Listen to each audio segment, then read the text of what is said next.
Hello, welcome along to Taking the Biz. This is a channel dedicated to A-level business students and their revision. If you're a first-time watcher, it would be wonderful if you could subscribe. Maybe even think about hitting that bell to get notifications of when new videos become available. In this tutorial, we're going to look at a model known as Lewin's Force Field.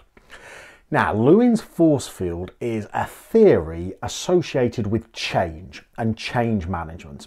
And it makes sense that change is a big topic for organisations. The way they've been doing things up until now has brought them the success that they're experiencing.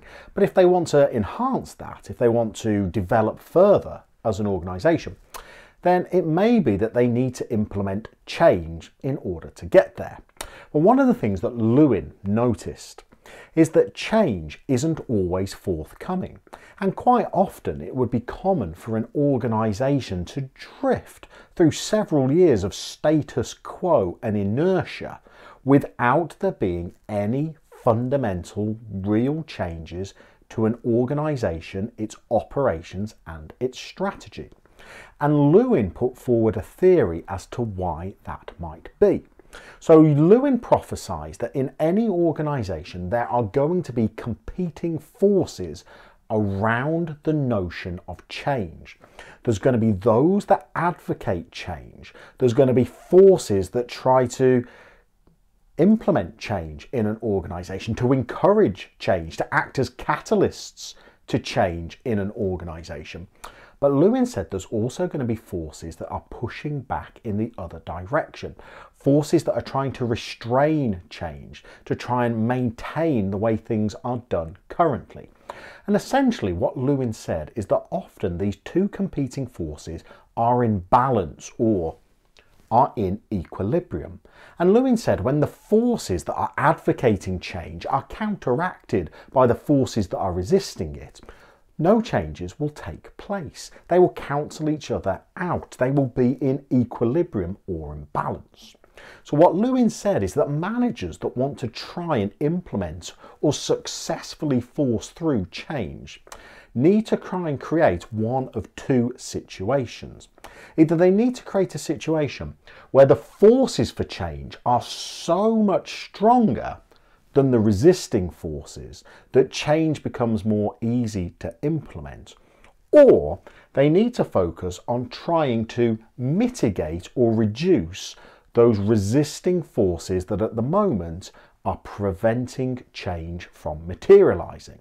Now, crucially, Lewin said these forces might be internal or external. So that means that they might be forces that are taking place inside the organisation that are either resisting change or advocating it, or they could be forces beyond the organisation's scope of influence. They're taking place in the outside wider world. So Lewin split these two into categories, what he called forces for change and resisting forces, or drivers of change and restraining forces. Now, there's lots and lots of different forces for change and resisting forces that Lewin wrote about, far too many to talk about in one revision video. But to give you some of the headlines, the kind of forces for change we might have are new ideas that staff are bringing to the organisation, particularly new members of staff that might have joined the organisation, seen how things operate and have new ideas about how things could be changed and done better. It could be that we've seen competitors change their operations and we've seen the success that that's brought them, and that's creating this pressure coming from outside of the organisation to make our own business change the way that we do things. It could be that shareholders are demanding change, that they are craving greater shareholder returns, higher share prices, greater dividend payments, and it's creating this force of pressure for the organisation to change the way that it do things. But it could also be a classic external force for change. Maybe economic conditions have changed and that's placing pressure on the organisation to change its way of doing things.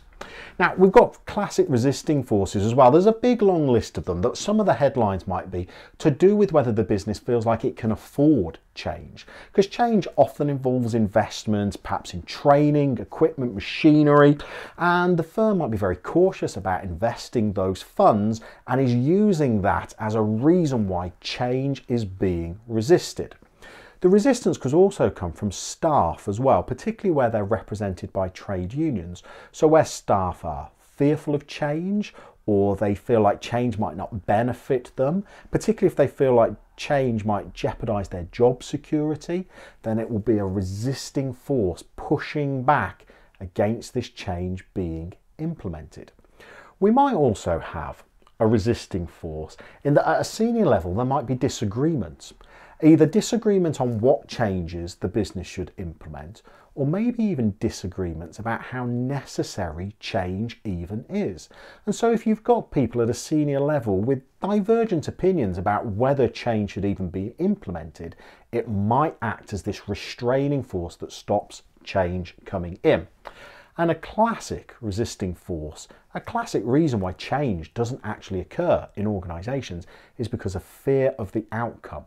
So the benefits of it might be obvious, but there's fear about whether those benefits will materialise or not.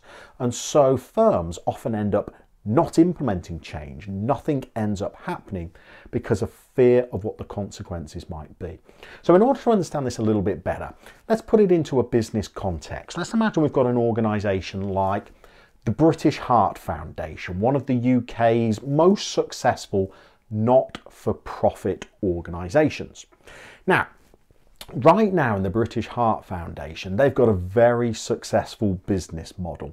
They generate funds for their very worthy cause, and one of the ways that they do that is they have high street presence in most towns and cities across the UK where they sell merchandise and goods that have been donated to them in order to generate revenue. That's a very successful model. But inside the British Heart Foundation right now, there may be some driving forces that are advocating change. So maybe that's coming from employees, and maybe the change that they're prophesying is that the business needs to adopt a slightly different model. Maybe they're advocating greater use of digital technologies. They think the British Heart Foundation needs less of a high street presence and more of an online presence. Maybe the forces for that change are coming from society and changing patterns of how we prefer to purchase goods and services. And these forces might be pushing, trying to force change through, trying to get the British Heart Foundation to change the way that they're doing things. But pushing back the other way could be some of our resisting forces. So maybe it's volunteers in their stores who are concerned about their position if the organisation does more online trading and they're pushing back against that change. Maybe there's disagreement at a senior level. Maybe there are some very strong advocates at a senior level that believe in the existing business model and think that an online presence might not be suitable. So if we don't have any change, it's because these two forces are in balance, they're in equilibrium, they're pressing against each other, but neither is more dominant. But maybe if managers really want to force through change, they've got to go with one of those two strategies. So those forces for change need to become more dominant, or those resisting forces need to be tackled and need to be diminished in order for change to be successfully forced through. So there you go, Lewin Force Field, brand new topic for the AQA A-level business. Going to be one that if it comes up on the exams, we're really going to need to know the difference between those forces for change and those resisting forces. But that's enough for today. Good luck with your ongoing revision. Keep on taking the biz. We'll see you very soon.